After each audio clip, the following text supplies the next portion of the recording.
देशात आचारसंहिता लागू झाली असताना आता मुंबईतील घाटकोपरमधील पंतनगर परिसरात 70 लाखांची रोकड जप्त करण्यात आली आहे। रात्री गस्त घालत असताना पोलिसांना एका गाडीवर संशय आला। पोलिसांनी गाडीचा तपास केल्यानंतर त्यांना गाडीत कॅश सापडली आहे। या प्रकरणी पोलिसांनी दोघांना ताब्यात घेतलं असून पुढील तपास सुरू झालाय। देशात आचारसंहिता लागू झाली असताना आता मुंबईतील घाटकोपरमधील पंतनगर परिसरात 70 लाखांची रोकड जप्त करण्यात आलेली आहे। रात्री गस्त घालत असताना पोलिसांना एका गाडीवर संशय आला। पोलिसांनी या गाडीचा तपास केल्यानंतर ही कॅश सापडली आहे।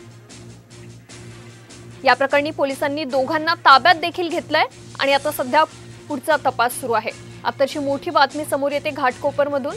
आचारसंहिता लागू झाली असताना आता पंतनगर परिसरात 70 लाखांची रोकड जप्त करण्यात आलेली आहे। तर रात्री गस्त घालत असताना पोलिसांना या गाडीवर संशय आला होता आणि या गाडीचा तपास केल्यानंतर त्यांना गाडीतून 70 लाख रुपयांची कॅश मिळाली आहे। या प्रकरणी पोलिसांनी 2 जणांना ताब्यात घेतलंय, तर सध्या पोलीस पुढचा तपास करतायत।